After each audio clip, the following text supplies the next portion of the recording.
For several centuries after the fall of the Han Dynasty, AD 222, Chinese history followed the same pattern of violent and bloody coups, one after the other.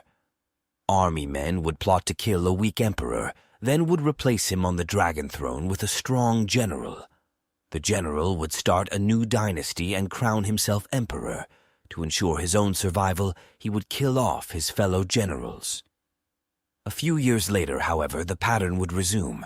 New generals would rise up and assassinate him or his sons in their turn. To be emperor of China was to be alone, surrounded by a pack of enemies. It was the least powerful, least secure position in the realm. In AD 959, General Chao Kuang Yin became Emperor Sung. He knew the odds, the probability that within a year or two he would be murdered. How could he break the pattern? Soon after becoming emperor, Sung ordered a banquet to celebrate the new dynasty and invited the most powerful commanders in the army. After they had drunk much wine, he dismissed the guards and everybody else except the generals, who now feared he would murder them in one fell swoop. Instead, he addressed them. "The whole day is spent in fear, and I am unhappy both at the table and in my bed.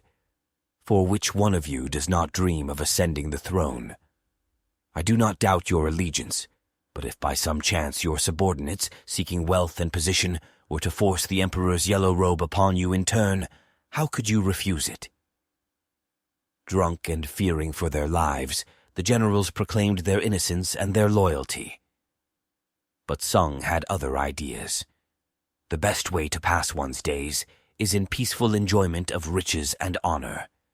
If you are willing to give up your commands, I am ready to provide you with fine estates and beautiful dwellings, where you may take your pleasure with singers and girls as your companions.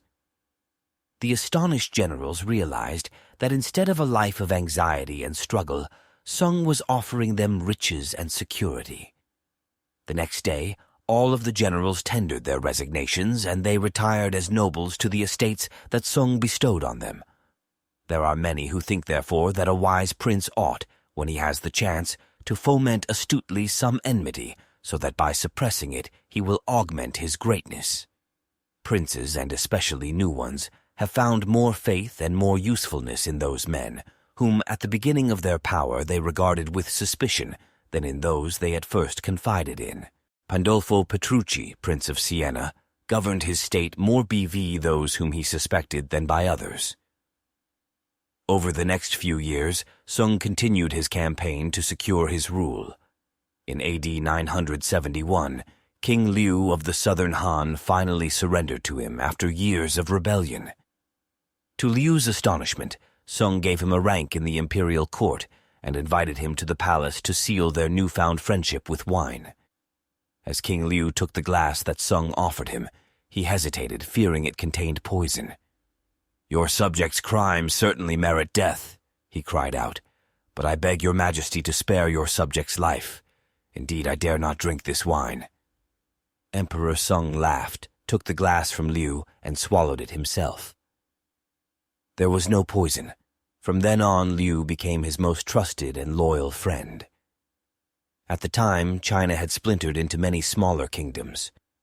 When Qianshu, the king of one of these, was defeated, Sung's ministers advised the emperor to lock this rebel up. They presented documents proving that he was still conspiring to kill Sung. When Qianshu came to visit the emperor, however, instead of locking him up, Sung honored him. He also gave him a package, which he told the former king to open when he was halfway home. Qianshu opened the bundle on his return journey and saw that it contained all the papers documenting his conspiracy. He realized that Sung knew of his murderous plans, yet had spared him nonetheless. This generosity won him over, and he too became one of Sung's most loyal vassals. A Brahmin, a great expert in Veda who has become a great archer as well, offers his services to his good friend, who is now the king. The Brahmin cries out when he sees the king, "Recognize me, your friend?" The king answers him with contempt and then explains, "Yes, we were friends before, but our friendship was based on what power we had. I was friends with you, good Brahmin, because it served my purpose. No pauper is friend to the rich, no fool to the wise, no coward to the brave. An old friend, who needs him?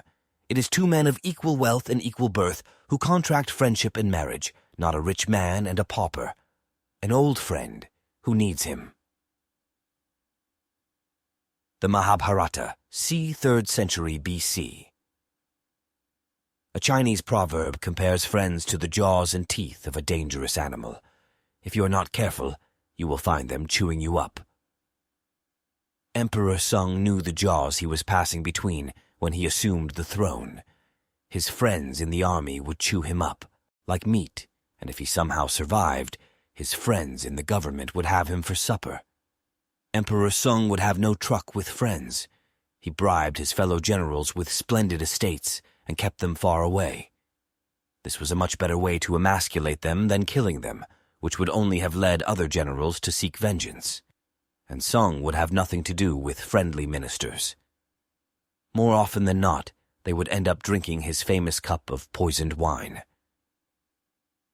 Instead of relying on friends, Sung used his enemies, one after the other, transforming them into far more reliable subjects. While a friend expects more and more favors and seethes with jealousy, these former enemies expected nothing and got everything. A man suddenly spared the guillotine is a grateful man indeed, and will go to the ends of the earth for the man who has pardoned him. In time, these former enemies became Sung's most trusted friends. Pick up a bee from kindness and learn the limitations of kindness. And Sung was finally able to break the pattern of coups, violence, and civil war. The Sung Dynasty ruled China for more than 300 years.